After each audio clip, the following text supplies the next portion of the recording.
Bom dia, meus irmãos. Para mim é uma alegria enorme estar aqui com vocês mais uma vez. Sempre o meu coração fica realmente cheio, pleno, quando tenho a oportunidade de estar aqui com vocês. Há uma lembrança, uma memória afetiva enorme, gigantesca. E confesso para vocês, e digo isso de coração, que ainda só em 2 lugares eu tenho essa memória afetiva. Aqui com vocês, no Brasil, e a outra memória afetiva na igreja que tivemos o privilégio de trabalhar lá na Itália. Então, isso enche meu coração. Desde ontem estou rodeando aqui a igreja. Ontem estive falando para os teens. Em algum momento, na cabeça do Marcos, ele falou, vou levar o Luizão para falar lá para os teens. E ele não fazia ideia de como isso ia mexer comigo, né? Porque realmente foi no Ministério dos Adolescentes que muita coisa começou na minha vida aqui.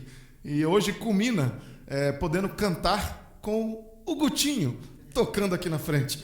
Quando eu vi ele tocando as primeiras notas no violão, não era tão bonito como é hoje, mas foi muito legal, uma lembrança muito saudável. E vê-lo caminhando com o Senhor, agora casado, pai de família. E aí depois o pessoal me pergunta por que essa barba branca? Eu estou ficando velho. O meu sonho é chegar no nível do Denão. O meu sonho sempre foi esse. Desde quando estava aqui, né? Criar aquela barba bonita, né? E que ele está cultivando, tem sido resiliente, né? Na barba dele. E eu falo, cara, esse é o modelo. A gente sempre tem os modelos a seguir, né? E o Denão é um desses. Na careca, não. Aí já é muito para mim. Eu estou tentando ser resiliente aqui, né? Pelo menos na parte de cima. Mas brinco porque o Denão é um querido e sei que eu posso brincar assim. Mas, gente, estou ficando velho. Aqueles que estão falando, pastor, você está velho. Não é só eu não, viu? Eu olho para alguns de vocês aqui e realmente, olha... só Jesus, viu? Só Jesus na causa. Que bom que a gente vai ficando mais velho. Alguns dizem, nossa, mas você está melhor. Eu falei, amém. Porque se era também só Jesus, né? Assim, eu dou graças a Deus porque Deus é gracioso. Casei ainda por cima, né? Mas foi melhorando. E alguns riem, né? Nossa, eu vi sua foto ontem nos teens, é muito diferente. Eu falei, no dia que você for lá nos teens também vai ser muito diferente. Não é só eu, né, Maurício? É muito diferente também.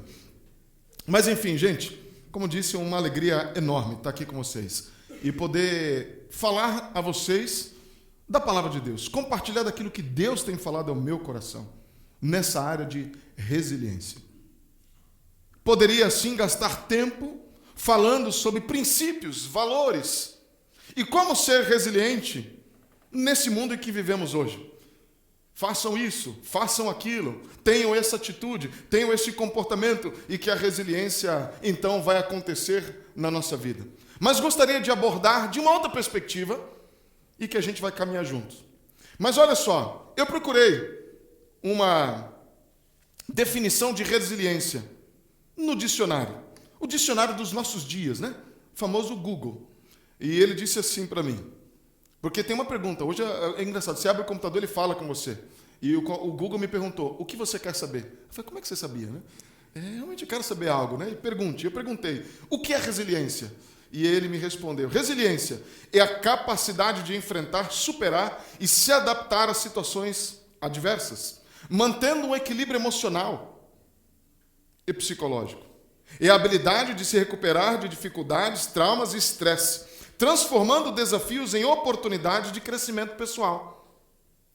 Resilientes encontram força para seguir em frente, aprendendo com as experiências difíceis, desenvolvendo uma perspectiva positiva para o futuro.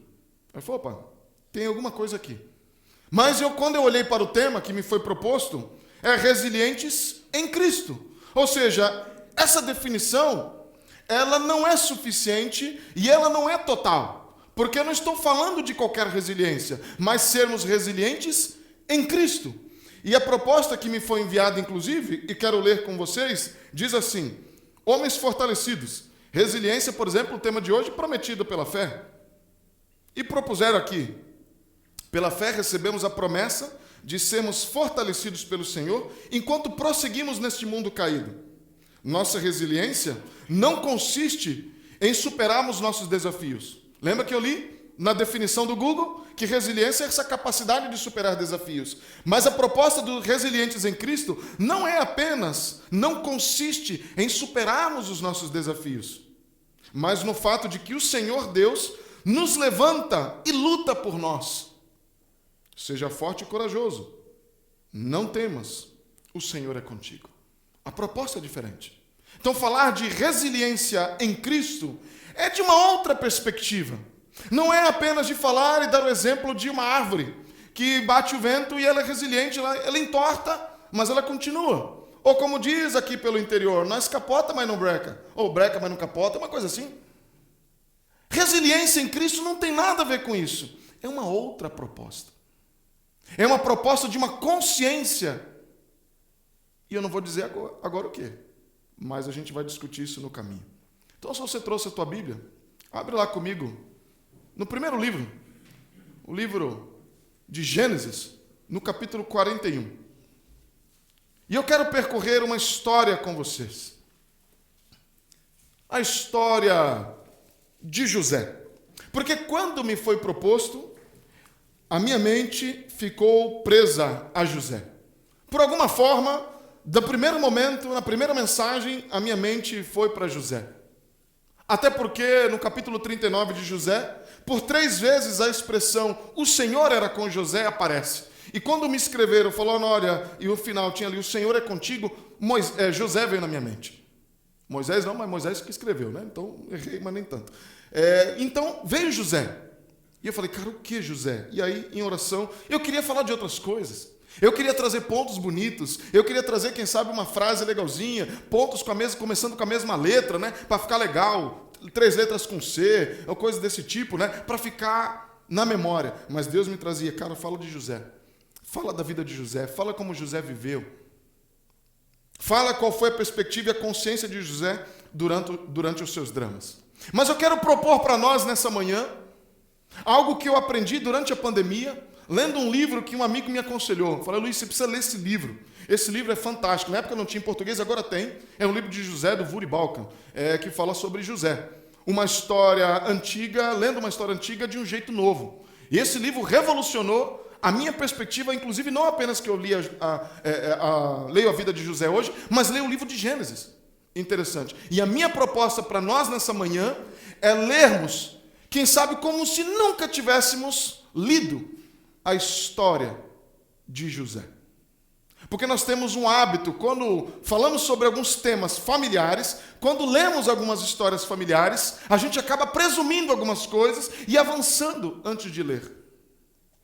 E a história de José é uma dessas histórias. A gente costuma olhar para a história de José de que maneira? Meio como fábulas, né? Que a gente tira uma moral na história, né? Tem uma moral na história. E a história de José tem uma moral. A gente lê a história de José como aquele filho fiel, que foi odiado, filho amado pelo pai, odiado pelos irmãos, e que os irmãos, então, por causa desse ódio e inveja, pensam em matá-lo, mas depois desistem da ideia, jogam ele numa cova para ele morrer, mas não morre. Aí ele é vendido, então, como escravo, mas pela fidelidade dele, ele se mantém firme, vai parar na casa de Potifar, e pela fidelidade dele, ele se mantém firme, e isso leva para a prisão, mas ele se mantém fiel, na prisão ele interpreta sonhos, e aí ele se mantém fiel, aí um sonho que ele interpreta deu bom, o outro deu ruim, né? Porque um fala, você vai ter o seu trabalho de volta, o outro não, você vai morrer. E aquele que viveu, lógico, né? Chega lá para Faraó, que também tem um sonho, e chama José. E ele se torna o segundo homem do maior império conhecido até então, o Egito. E a gente olha essa história com uma moral, tá vendo? Basta você ser fiel como José e Deus vai te honrar. Deus vai te colocar em lugares em que você nunca viu. Ele vai te dar poder, posição, porque é assim que aconteceu com José. A gente costuma ler a história de José assim. A gente costuma olhar para o texto de José dessa forma. E digo para vocês, eu também costumava ler a vida de José desta forma. Dessa maneira moralista e dessa maneira materialista. Mas vamos ler a história de José sem presumir nada. Vamos ler a história de José, vamos entender a história de José e a gente vai perceber algumas ironias que inclusive acontecem, daquilo que a gente presume que é bênção na vida de José. Porque a história de José não é que ele foi fiel e se deu bem. E se a gente for fiel, a gente também vai se dar bem. Então, se você está na expectativa de que, eu já entendi, o tema é resiliente em Cristo, ele vai falar sobre José, então ser resiliente é ser fiel ao Senhor, que no final vai dar tudo certinho. Não é esse o meu ponto, porque esse também não é o ponto da história de José. Esse não é o ponto da história de José. E vamos ver então qual é o ponto da história de José. Alguns já estão assustados. O pastor Luiz está estragando a minha história favorita nas Escrituras. Calma, tem muita coisa boa aqui. E a gente vai caminhar. Então, se você está lá com a sua Bíblia, abra lá em Gênesis, no capítulo 41. Existem pelo menos duas maneiras da gente olhar e ler o livro do Gênesis. E me perdoem, é só essa parte introdutória de uma explicação aqui. São duas maneiras que a gente pode ler o livro de Gênesis. Uma delas é por uma expressão no hebraico que é chamada de Toledot. O que é isso, Toledot? É aquela expressão que, traduzida em português, diz assim: esta é a geração de.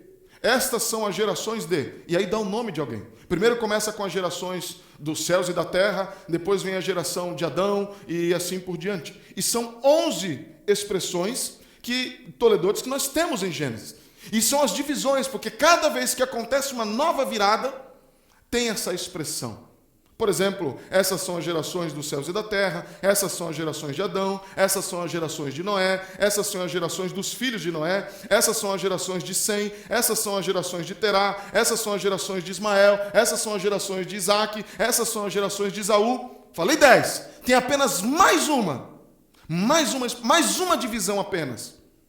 Não é José.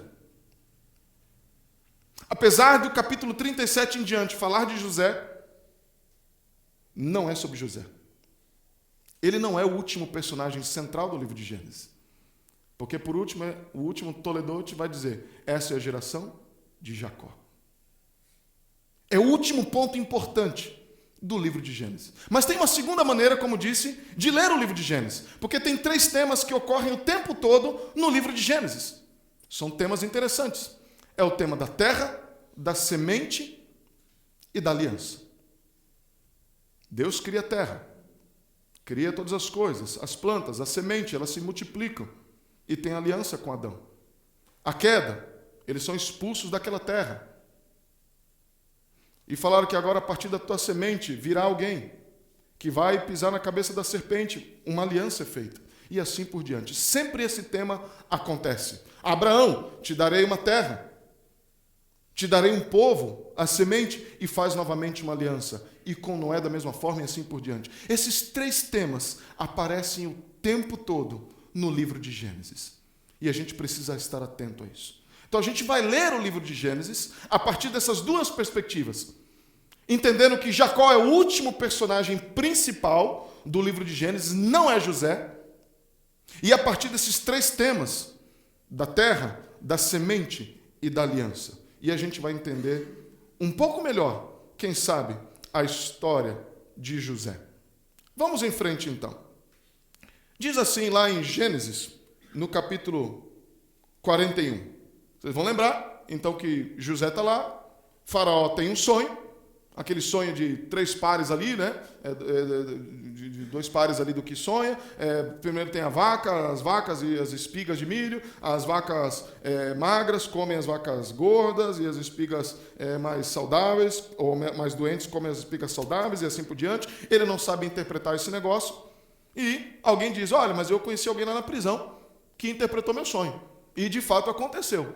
E chama. Então o faraó chama esse homem, chamado José. E ele vai até diante do faraó e explica, dizendo: isso significa 7 anos. Eram 7 espigas, 7 vacas, são 7 anos de fartura, 7 anos de fome. É isso que vai acontecer. E você precisa armazenar.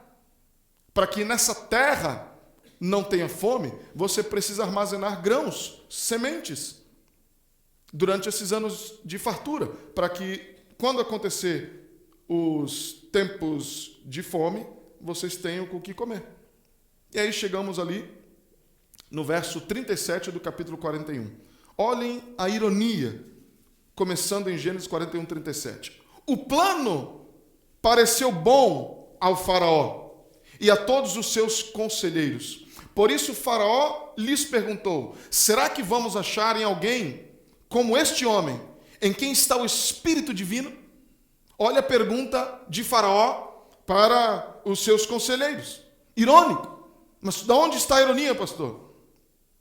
Os seus irmãos o odiaram, não? O odiavam. Por quê? Deus havia aparecido para José, se revelado através de um sonho, e ele conta esse sonho para o seu pai, para os seus irmãos, e os seus irmãos o odeiam. Ele conta uma mensagem como um oráculo, mensageiro de Deus, trazendo uma palavra de Deus para os seus irmãos, e os seus irmãos o odeiam por isso. Aqui está um rei pagão, e quando José então interpreta o sonho como mensageiro de Deus, esse rei pagão vira para José e diz assim: eu acredito em você. Os irmãos o odeiam. E agora está ali Faraó, fala assim: eu acredito em você. Eu acredito em você. Aí vai continua. Verso 40. Você terá o comando do meu palácio. Você terá o comando sobre a minha casa. Vamos parar por aqui novamente. Lembre-se, toda casa que José coloca a mão e está sobre, essa casa prospera. Mas qual era a casa, de quem era a casa que José foi destinado a prosperar? A casa de Jacó. Porque Jacó, inclusive, é o personagem central ali. Deus de Abraão, de Isaac e de Jacó.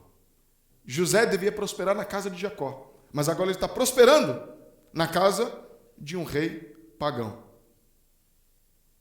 Casa errada. Casa errada. Não é uma coisa boa que Moisés está narrando aqui. É uma coisa ruim. Casa errada. Casa errada.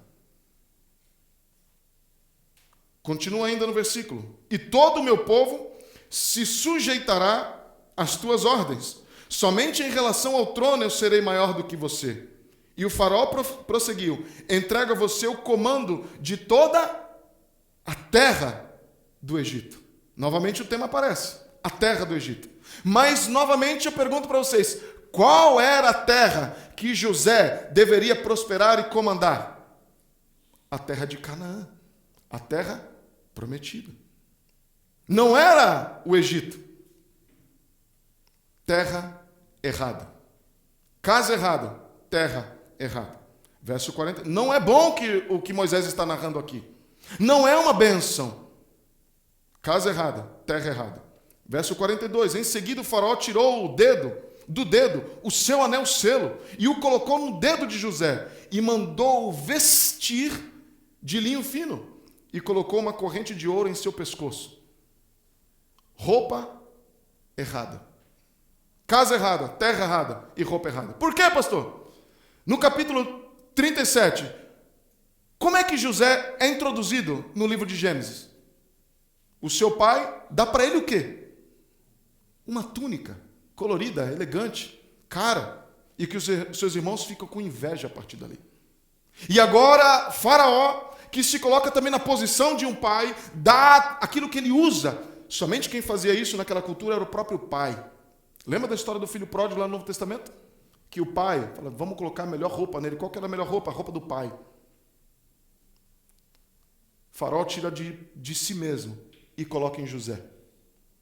Alguns vão dizer bênção. Não, não é o que Moisés está dizendo. Moisés está dizendo roupa errada, casa errada, terra errada, roupa errada, pai errado. Tem mais ainda. Verso 43.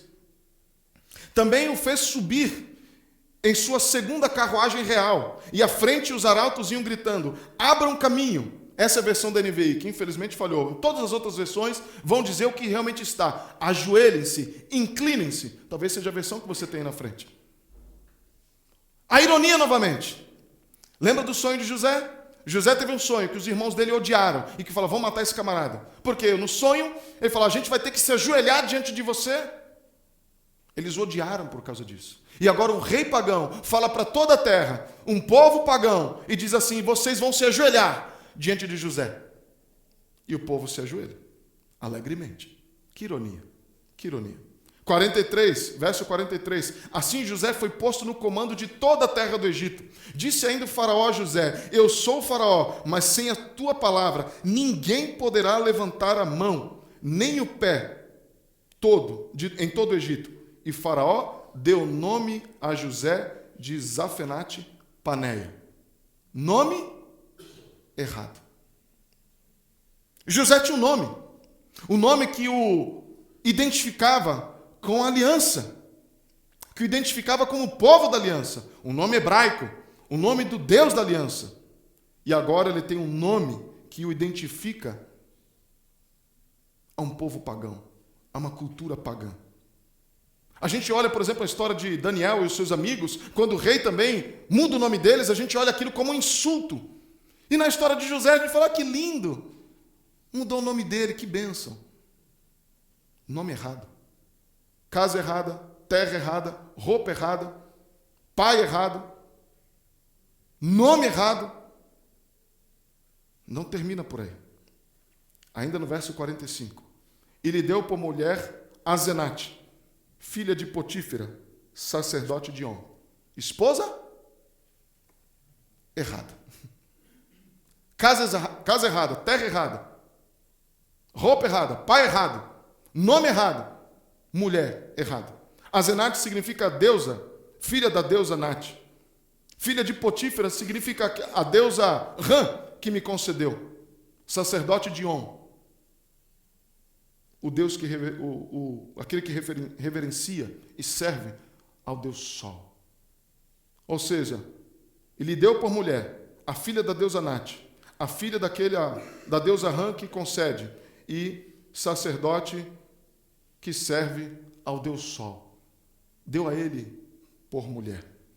Não é? E você sabe que Israel, a Deus havia proibido deles se casarem com mulheres estrangeiras, não por causa da cultura, não por causa da etnia, mas por causa da teologia, por causa do conceito da cultura que seria inserida e ia afastá-los dos caminhos do Senhor. E agora, Faraó dá para ele isso. Mas é assim que a gente lê as Escrituras de maneira errada.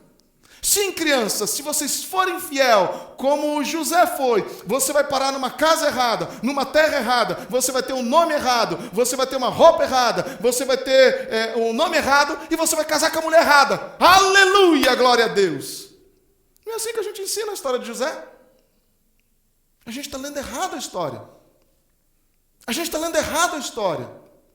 Isso não é bênção na vida de José. Verso 45 ainda diz que José foi então agora inspecionar o quê? Toda a terra. Novamente o tema terra está ali. Se nós queremos falar sobre resiliência, a gente precisa entender que existem caminhos, existem favores, existem ofertas, existem privilégios que nós não deveríamos reputar como bênção. Como bênção do Senhor na nossa vida. Precisamos entender isso.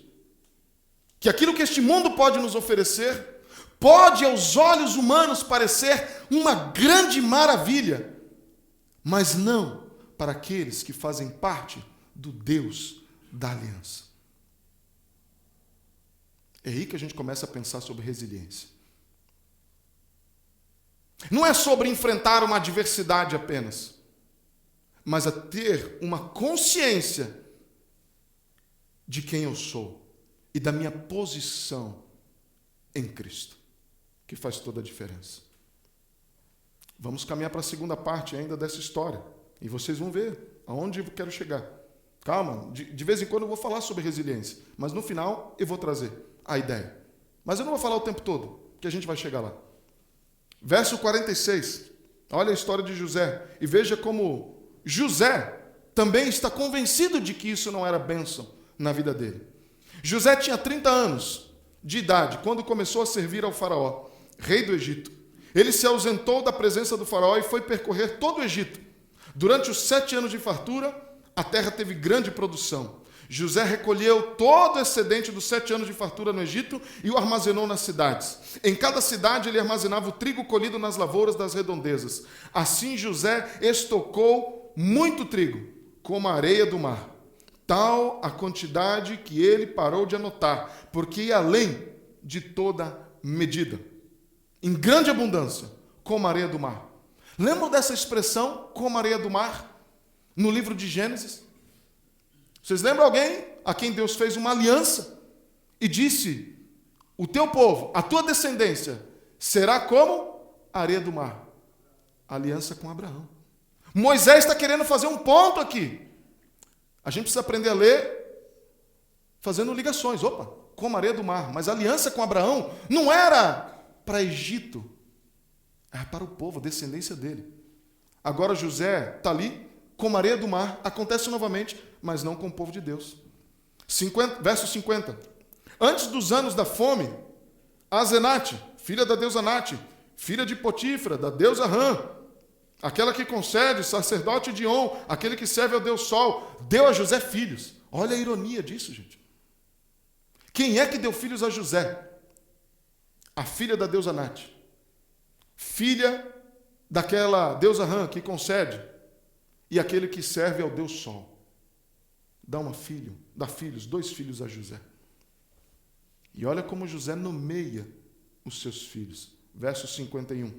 Ao primeiro José deu o nome de Manassés, dizendo: Deus me fez esquecer todo o meu sofrimento e toda a casa de meu pai. E ao segundo filho chamou Efraim, dizendo: Deus me fez prosperar na terra da minha aflição, ou na terra onde tenho sofrido.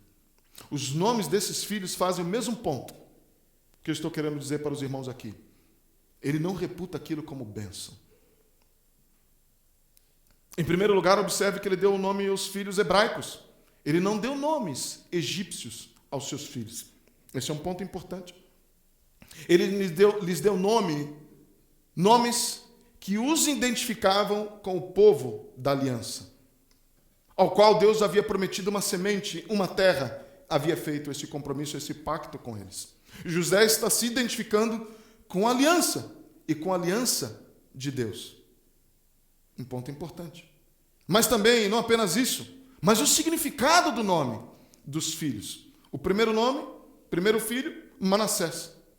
Talvez uma tradução literal seria: Deus me ajudou a deixar para trás.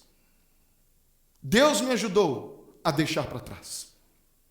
Talvez algum diálogo, alguém apareça ali: ô José, rapaz, que vidão, hein? Que vida dos sonhos. Aquele trocadilho, né? Porque José era um sonhador.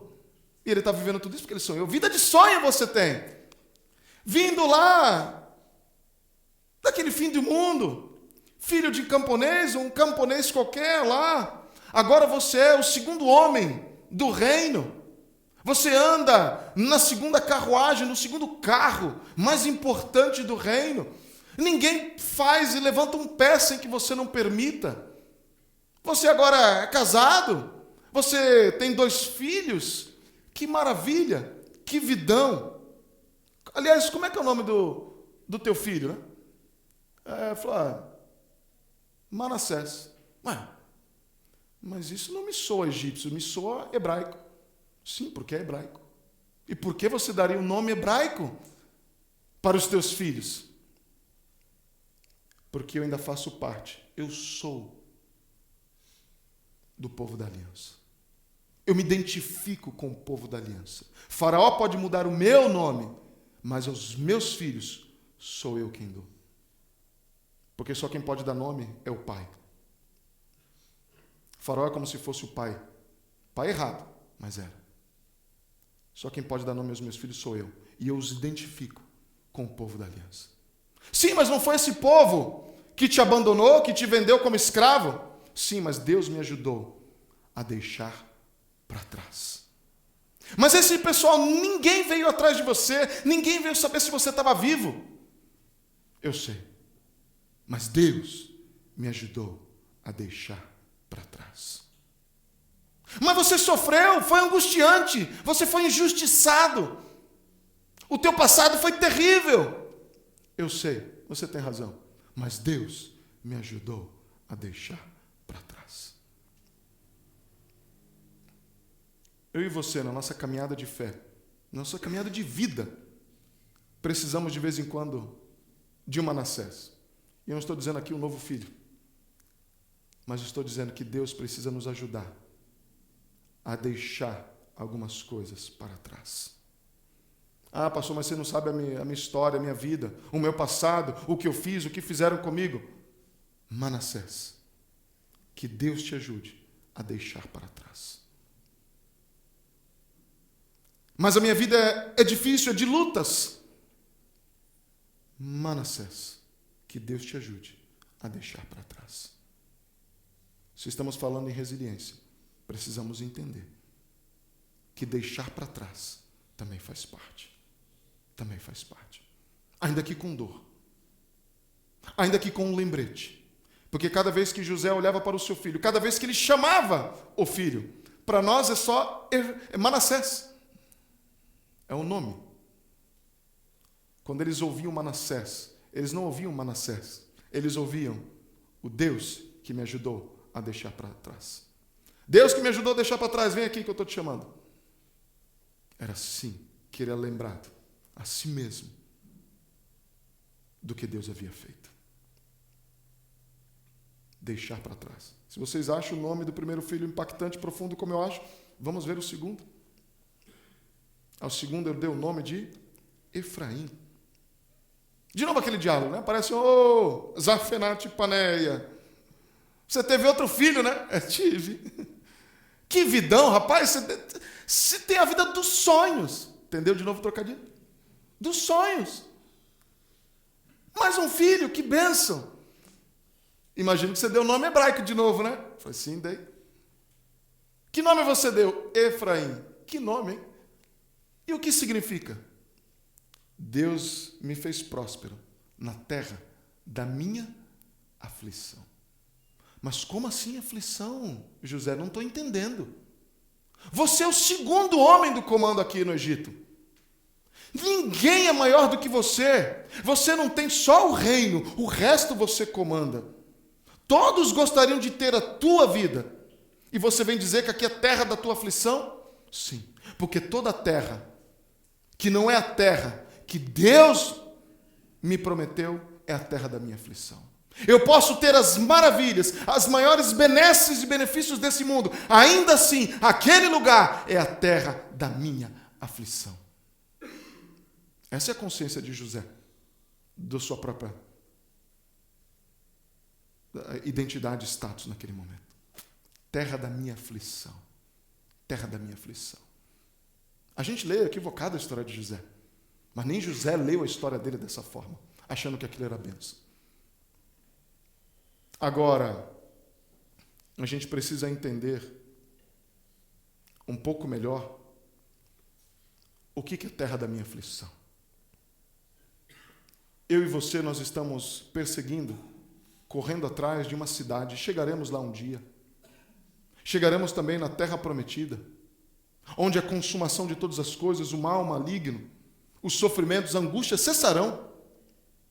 Chegaremos então na Nova Jerusalém, onde Deus é o construtor, Ele é o fabricante dessa cidade, e até chegarmos lá, o lugar que nós estivermos, por melhor que seja, não é a nossa casa, não é a nossa morada eterna. Como a palavra diz, nós somos peregrinos. Enquanto aqui estivermos, nesse mundo do jeito que está, aqui é terra da nossa aflição. É por isso que a gente tem uma dificuldade gigantesca com as adversidades da vida. Porque a gente encara de maneira equivocada. Quando a gente olha as adversidades, a gente ora, Deus, olha a minha aflição. Mas nós estamos na terra da aflição. O que nós estávamos esperando? Deveria ser o contrário. Quando a gente tem alguns momentos bons, eu falo, cara, isso aqui é um vislumbre da terra que um dia eu vou viver, a Nova Jerusalém. É um vislumbre, é um flash, é um pré-tipo, é só para a gente ansiar cada vez mais a terra prometida, a Canaã eterna. Não para a gente olhar e falar, uau, que vida maravilhosa que eu tenho aqui. Eu não trocaria essa vida por nada. José falou, isso aqui é terra da minha aflição. É por isso que ele, quando olhava para as adversidades na vida dele, ele encarava de maneira diferente da maneira que a gente encara. Porque a gente encara aqui como o paraíso, a vida dos sonhos. E tem gente que projeta isso. Tem gente que passa a vida trabalhando que nem um condenado, de sol a sol. Não estou dizendo trabalhar errado. Estou dizendo que com o objetivo, no coração, de construir uma vida de sonhos na terra da aflição. E Deus falou, ei, eu vou preparar para vocês um lugar.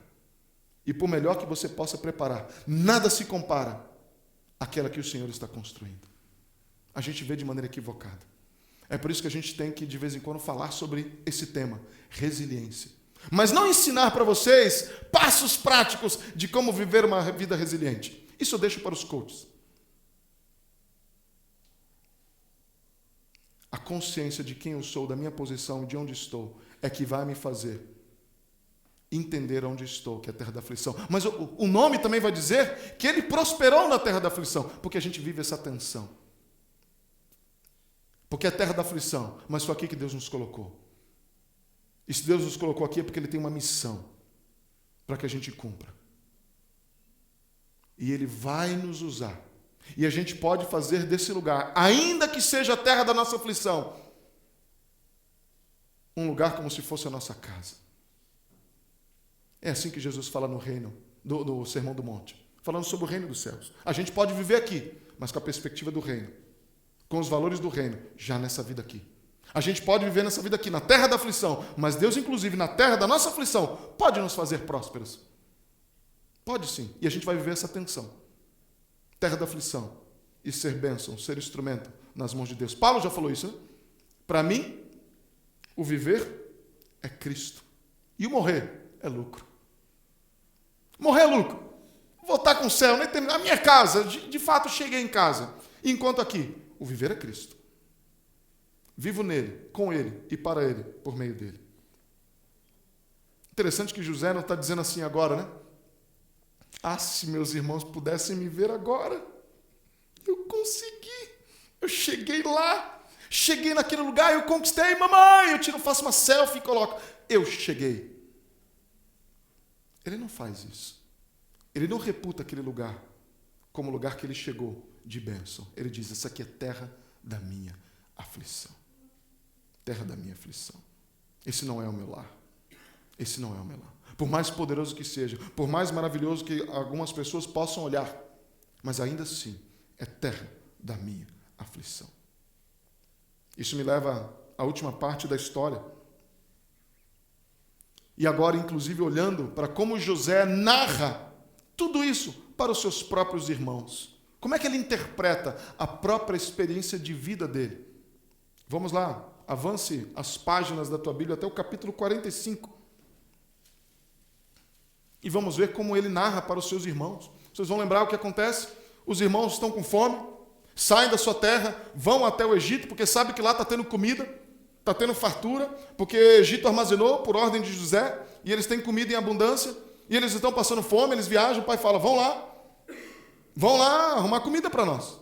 E eles vão. E eles chegam lá, José os reconhece, que são seus irmãos. José então coloca alguns testes para que eles entenderem. E o teste final, ele coloca um treco lá na bolsa dos caras lá, e aí pegam eles e tal. Falou assim, é o seguinte, vocês vão para casa, mas esse aqui vai ficar preso. Esse aqui vai ficar preso. Aí fala, não, a gente não pode. A gente não pode. A gente não pode, não. Vai lá e traga o mais novo. Não. Se a gente trouxer o mais novo, o pai vai morrer. E aí se levanta alguém e fala assim, olha, me coloca no lugar dele, Judá. Me coloca no lugar dele. Guarde isso. E olha a interpretação de José para toda essa história. Capítulo 45, verso 1. A essa altura, José já não podia mais conter-se diante de todos os que ali estavam. E gritou, façam sair todos. Assim ninguém mais estava presente quando José se revelou aos seus irmãos. E ele se pôs a chorar tão alto que os egípcios o ouviram. E a notícia chegou ao palácio do faraó. Então disse José aos seus irmãos, eu sou José. Meu pai ainda está vivo? Mas os seus irmãos ficaram tão pasmados diante dele que não conseguiam responder. Você consegue imaginar os irmãos, depois de anos, vendo tudo aquilo acontecer? O negócio aparece na bolsa, o irmão deles é preso. Ele fala, agora, se a gente for para casa, trazer o outro, nosso pai vai morrer. E José diz aí, ei, sou eu, José, o irmão de vocês. Cheguem mais perto, verso 4. Disse José aos seus irmãos. Quando eles se aproximaram, disse-lhes, eu sou José, seu irmão, aquele que vocês venderam ao Egito. Ele falou, nosso pai vai morrer certamente, mas acho que a gente vai morrer primeiro, porque esse cara vai se vingar da gente. Verso 5. Agora não se aflijam, nem se recriminem. Forte o que José fala. Não se recriminem, nem se aflijam, por terem me vendido para cá, pois foi para salvar vidas, ou em outras versões, preservar vidas, que Deus me enviou adiante de vocês.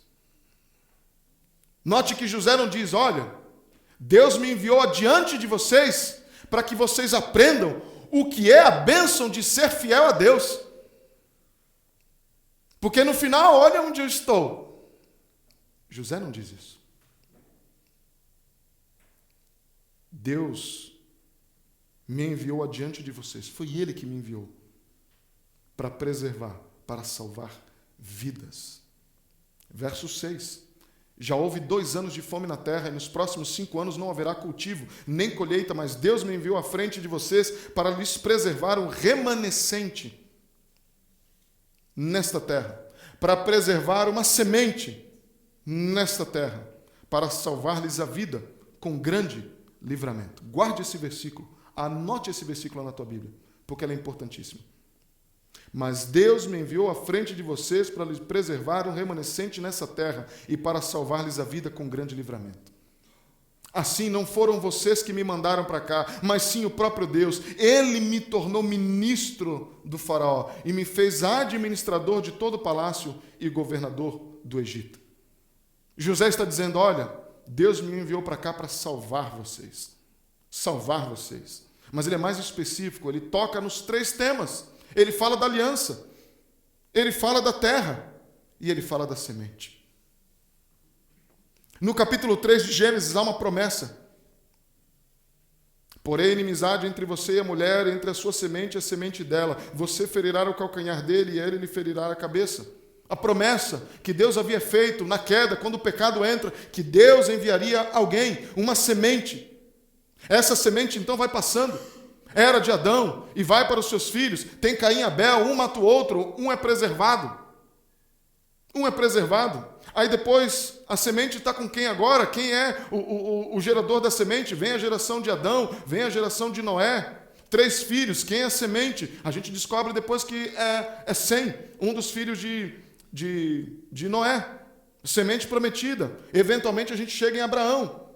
Ele tem filhos. Ele tem 2 filhos. Quem é a semente? Um vem primeiro, o outro vem depois. Como é que é esse negócio? Depois a gente fica sabendo que Isaac é o filho da promessa. É ele o prometido, é ele a semente prometida. Isaac também tem 2 filhos. E agora quem é? Eles são gêmeos, mas um nasce primeiro, outro nasce depois. E é quem nasceu depois. Não é Esaú, mas é Jacó. E Jacó agora tem 12 filhos. Quem é a semente prometida? Quem é o herdeiro? Quem é o filho da promessa? Quem é aquele que vai, então, culminar naquele que vai destruir a maldição, aquela aliança que Deus prometeu? Aí aparece a história de José. A gente fala, é José. Não é José. Não é José. Quem é então? Quem é a semente prometida? Quem é o herdeiro? Quem é o filho da promessa? Ele se identifica até mesmo antes de José identificá-lo. Porque tem um momento que ele diz assim para José: leve-me no lugar dele, para que o filho amado do Pai seja preservado.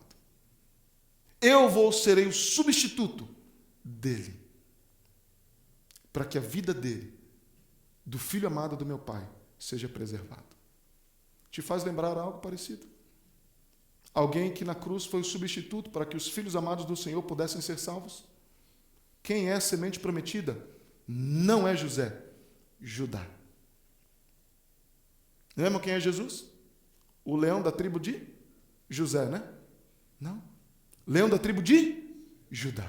Por que que Deus enviou José e fez José passar por tudo isso? Para que ele preservasse a vida de Judá, que era o portador da semente, a semente que ia chegar até Davi, que ia chegar até Jesus, para que de uma vez por todas a maldição fosse quebrada.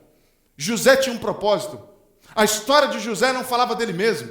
A história de José falava assim de Jacó, mas muito mais do que Jacó. A história de José aponta para alguém muito maior do que ele, ao qual Deus o enviou antes para preservar. Isso custou a ele ser vendido como escravo, escravidão. Isso custou a ele a prisão. Isso custou a ele tantas coisas. Mas um plano soberano de Deus, ele entende. Talvez ele não entendesse totalmente como nós entendemos hoje, que chegou até Jesus, e que Jesus é a solução para todas as coisas. Mas ele disse, Deus me enviou aqui, porque ele queria preservar. É isso que diz aquele versículo que eu disse para vocês guardarem.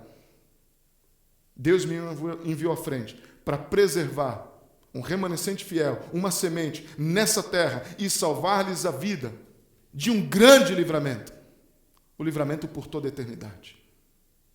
É para isso que a história de José serve. É para isso que a história de José serve.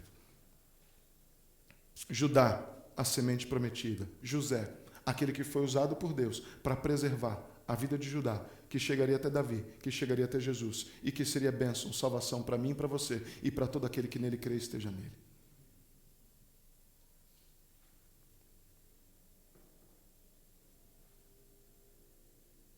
Percebe? Que a gente lê às vezes a história de maneira equivocada. Não é só dizer para nós mesmos e para aqueles que estão ao redor, os nossos filhos, seja fiel como José, e a bênção do Senhor estará sobre você. Não é sobre isso a história de José. A história de José aponta para uma história muito maior. Se a gente quer falar sobre resiliência, a gente precisa aprender a olhar para a nossa própria vida, para a nossa própria história. A nossa história só vai ter significado quando a gente encontrar e ver a nossa história dentro de uma história muito maior, a história da redenção. Aí sim a minha história vai fazer sentido. Aí a minha história vai fazer sentido.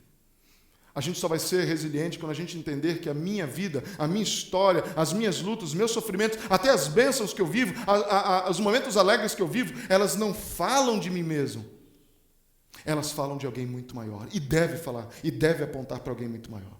Porque José, com tudo que viveu, apontou para alguém muito maior. É por isso que a gente pode falar sobre resiliência.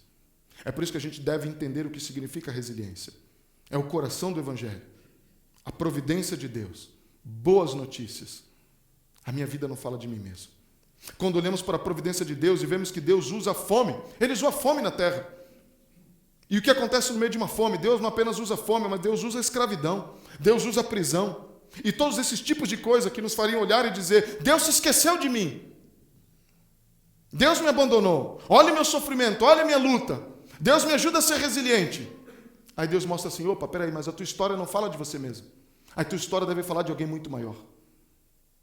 É assim que você vai conseguir ser e viver a resiliência. Porque a resiliência é quando a gente tem a consciência de quem nós somos em Cristo. A resiliência acontece quando a gente entende o que significa a nossa história. A resiliência acontece quando a gente entende a nossa própria identidade, que nós estamos em Cristo. E isso precisa significar alguma coisa no nosso dia a dia, nas nossas lutas e sofrimentos. E enfrentando esse mundo caído, esse mundo no qual vivemos. As nossas lutas, os relacionamentos rompidos, as nossas crises, as nossas doenças, as nossas perdas. Enfrentando a morte. Quando a gente entende que a nossa vida, aonde está, em quem está, e o que significa a minha história, o que significa a história das nossas perdas, que elas estão dentro de uma história muito maior, que não aponta para mim mesmo, onde eu não sou o personagem central, onde eu não sou o protagonista, onde eu não sou o centro das atenções, mas sim Jesus Cristo, é que aí a gente vai conseguir ser resiliente. Aí a gente vai olhar para as adversidades, ok. A gente vai orar de maneira diferente. Não é falar assim, ó Deus, eu estou sofrendo, está angustiado. A gente também pode dizer isso. Mas no fundo a gente vai dizer, Senhor, contudo, que seja o Senhor. A gente vai orar como Jesus no jardim. Senhor, se for possível, passa de mim esse cálice. É a oração de um humano sofrendo, sentindo dores. Mas contudo, que se faça a tua vontade. É a tua vontade. Não ouse a pensar que a tua vida, aquilo que você vive, a tua história, fala de você mesmo. Ela não fala de você mesmo. Aquele grupo Os Arrais tem uma música que eu gosto muito que diz que o meu nome morra com o meu corpo, mas que o nome dele prevaleça. A minha história, o meu nome, a minha angústia, o meu sofrimento tem data, prazo de validade. Mas o nome do Senhor, esse será exaltado. E um dia todo o joelho se dobrará. Não mais a José, mas aquele a quem José aponta. Diante do Rei dos Reis, Senhor dos Senhores, Jesus Cristo. E eu estou esperando esse dia. Eu estou esperando aquele dia quando Cristo virá me buscar e vai me levar para a minha terra, para a minha casa. Porque aqui é terra da minha aflição. Aqui é terra da nossa aflição. Quando a gente entende isso, só esse entendimento já nos torna um pouco mais resilientes. Porque a gente vai olhar para essa história, para essa vida. E quando a gente se deparar com algumas lutas, dificuldades, adversidades, a gente vai entender, ok, isso faz parte da terra da aflição. Isso faz parte. Mas Deus foi preparar para mim um lugar melhor. Cristo foi na minha frente. Porque Jesus também foi adiante de nós. Ele falou para os discípulos, eu estou indo adiante de vocês. Como José, Deus levou também para o Egito, adiante, para salvar o povo. E Jesus falou para os seus discípulos, eu estou indo na frente e eu estou indo preparar um lugar para vocês. Para preservar a vida. Percebe? Essa é a história de José. Resiliência, então, é quando eu vejo e encontro a minha história dentro de uma história maior. Resiliência é quando a resiliência e a cura acontece na minha vida quando eu encontro, inclusive, as minhas feridas nas feridas dele. Inclusive, as minhas feridas terão mais significado. E é onde, de fato, eu encontro consolo e conforto. Eu não encontro consolo e conforto em práticas do aqui e do agora. Como eu disse para vocês, podia trazer algumas práticas, façam isso, façam aquilo e sejam resilientes, mas não são essas atitudes que vão confortar e trazer direção, calma, serenidade para o meu coração. É quando eu olho para Cristo, quando eu olho para as promessas dele, quando vejo para onde eu estou andando, quais são, qual é a aliança que Deus tem comigo, qual é a terra que ele me prometeu e qual é a semente que foi preservada para que eu tivesse vida e vida e abundância. Resiliência é quando eu entendo que a minha história não fala de mim mesmo, mas a minha história fala de Cristo. Porque no final das contas, nada é sobre mim, tudo é sobre Ele. E quando eu entendo isso, é que de fato eu me torno resiliente. E eu quero terminar lendo com vocês o texto que foi escolhido para caminhar com os homens durante todo esse ano, 2 Coríntios 4, de 7 a 18. Nós vamos ler agora, eu quero ler. Se você trouxe a tua Bíblia, abra lá. Vou esperar você abrir. Se você não trouxe, não tem problema, ouça atentamente a minha leitura. 2 Coríntios 4, de 7 a 18.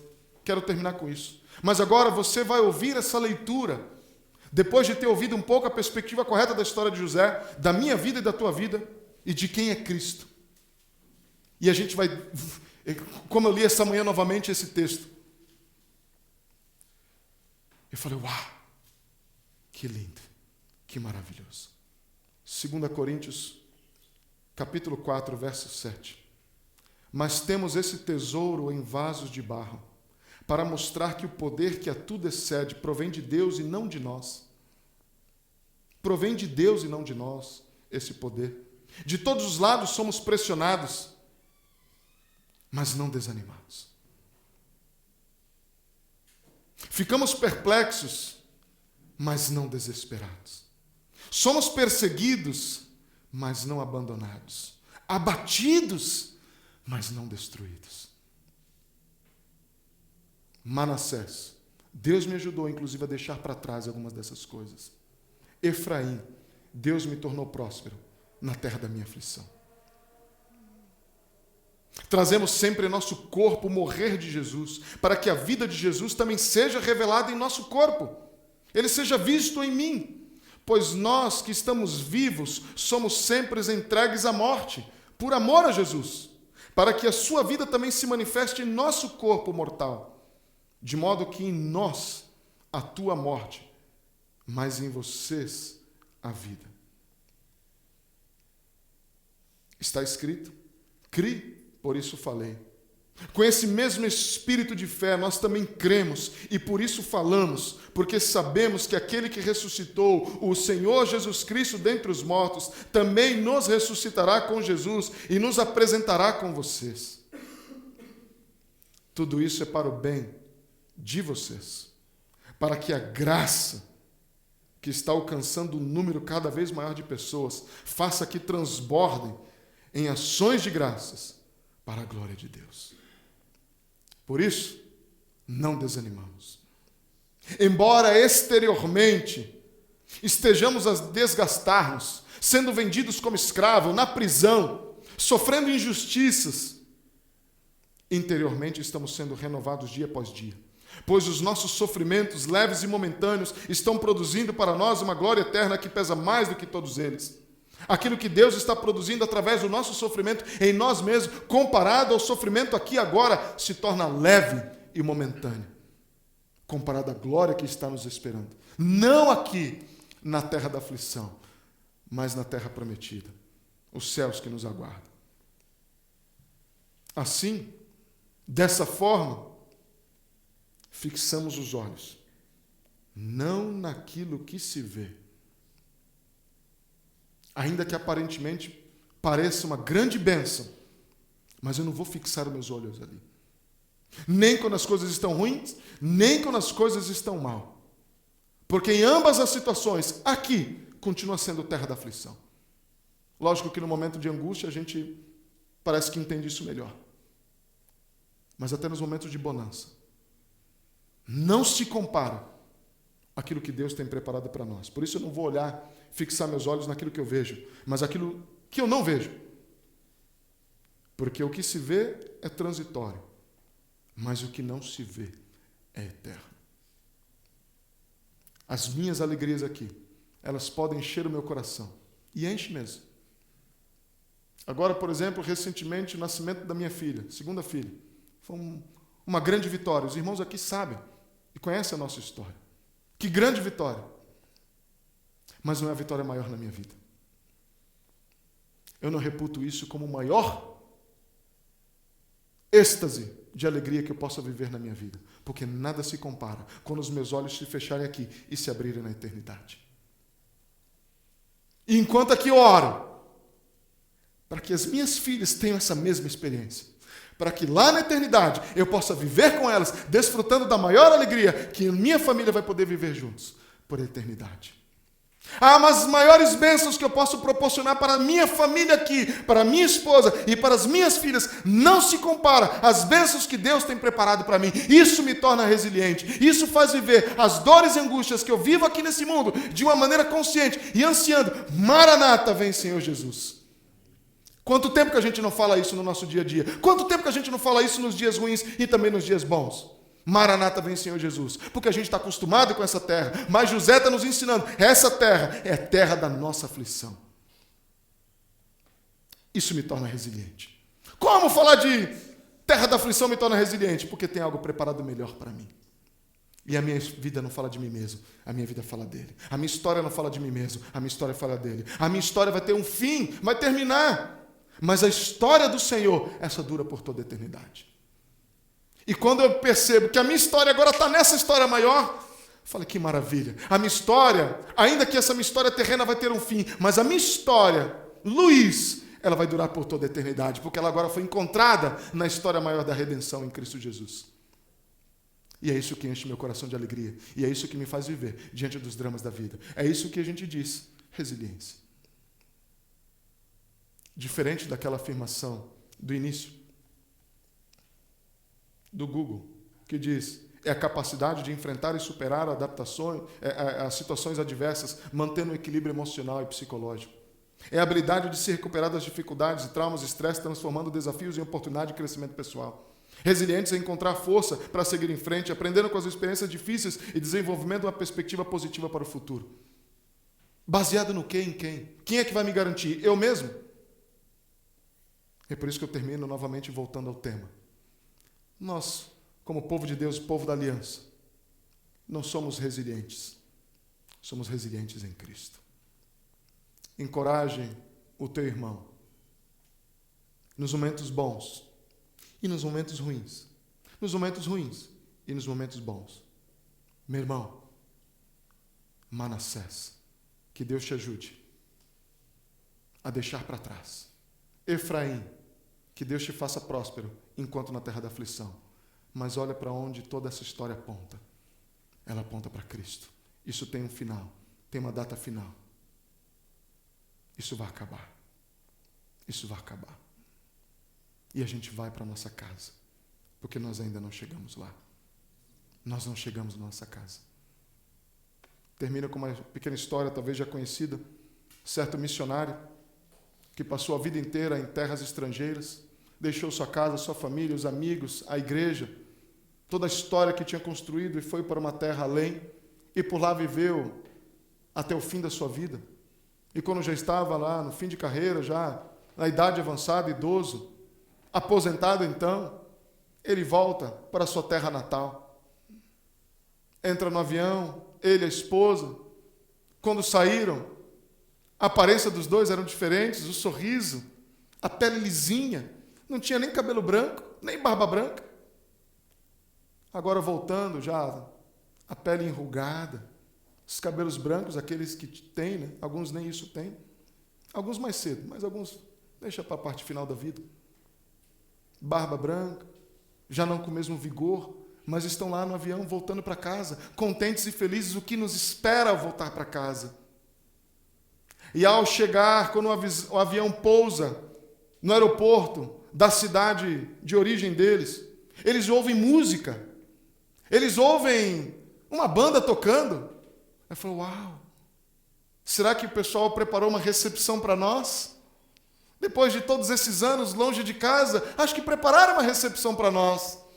E aquele marido ficou todo feliz, aquele homem ficou feliz, missionário, pastor, falou, uau, que delícia, que maravilha voltar para casa dessa maneira. E ele não vê a hora de levantar, como acontece sempre em voos, né? Mal o avião pousa, a pessoa já levanta. Que agonia, né?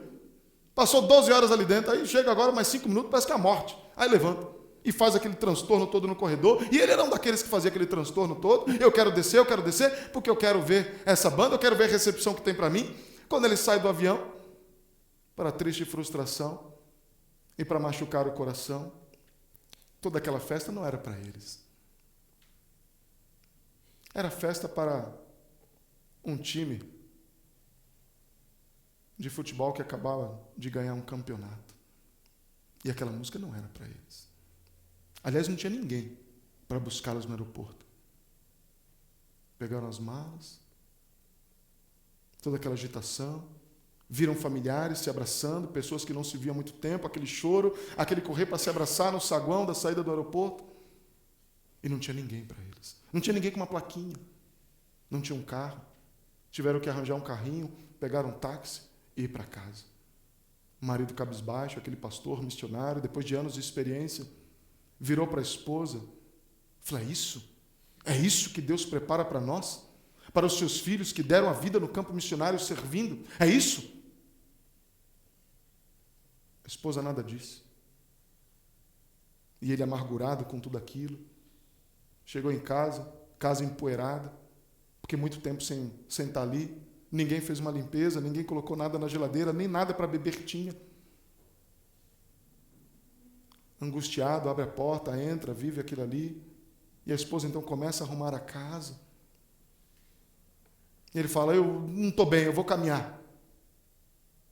Mas antes de sair ele disse para a esposa, viu ela cantando louvores ao Senhor. Ele falou, você ainda está cantando? Pergunte então para esse teu Deus se é isso que ele faz. Se essa recepção que ele está aguardada para os seus filhos quando retornam e chegam em casa. E a esposa diz, ok, eu vou orar. E ele sai para caminhar, naquela angústia, chorando, orando, caminhando, chorando, angustiado, com o coração pesado. E depois de um certo tempo ele volta para casa. E quando ele chega em casa, ele pergunta para a esposa, e aí, orou? Falou com o seu Deus? E a esposa responde, sim, falei. E o que ele respondeu? É isso que ele está reservado quando os seus filhos chegam em casa?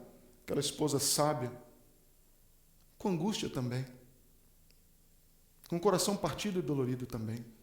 Mas ela responde, sim, Deus me respondeu que nós ainda não chegamos em casa. Mas quando nós chegarmos, Ele mesmo vai nos recepcionar e vai dizer, filho amado, vem para o gozo do teu Senhor. Ele vai nos abraçar e Ele vai enxugar dos nossos olhos toda lágrima. Onde não haverá mais dor, angústia, morte e sofrimento.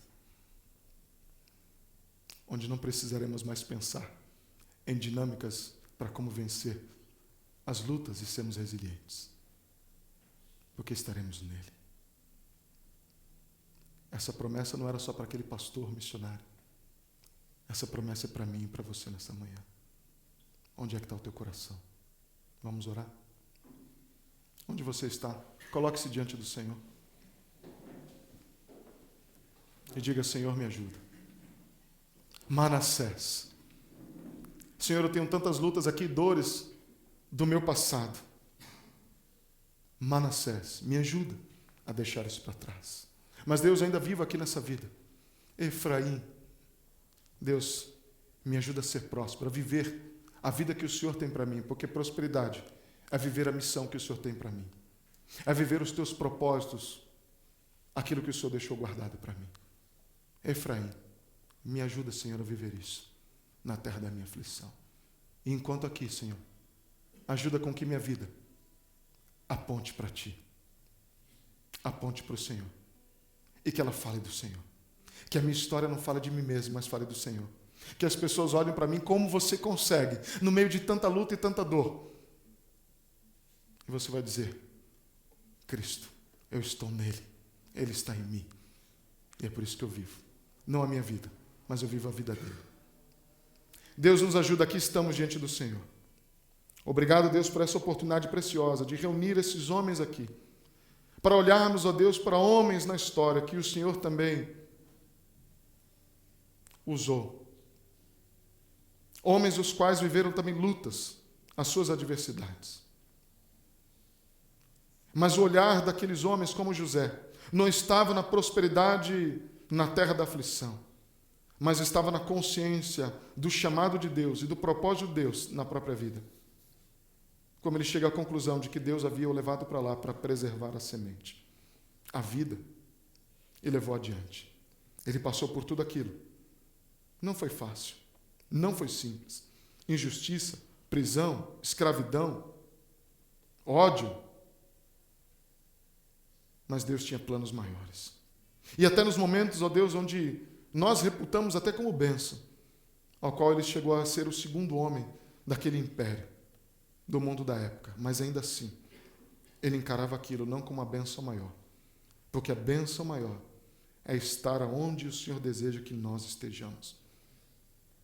Nos teus propósitos, no teu chamado, dentro da tua história maior. Faz assim conosco nessa manhã. Alcança os meus irmãos aqui nessa manhã. Alcança o coração deles, a tensão do coração, as lutas, as inquietações, as perguntas sem respostas, a necessidade de cura, Senhor.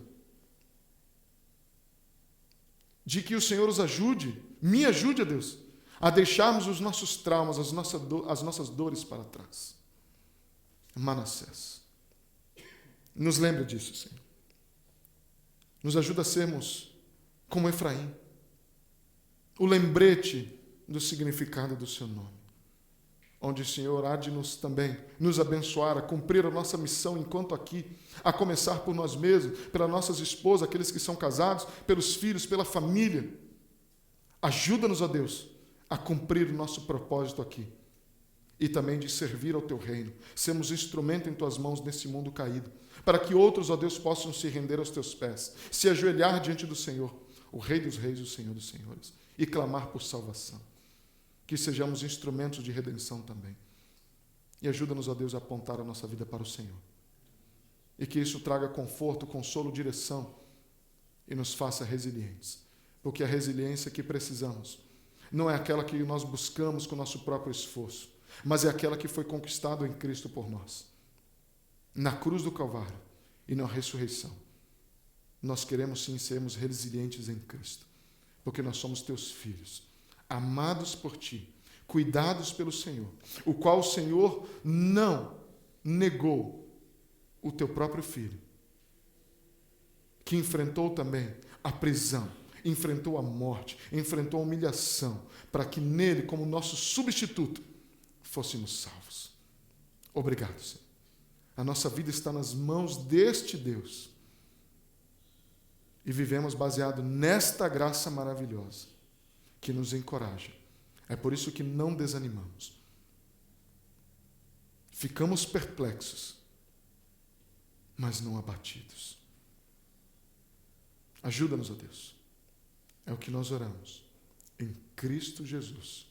Porque dele, por meio dele e para ele são todas as coisas. Em Cristo. Amém. Deus abençoe, irmãos.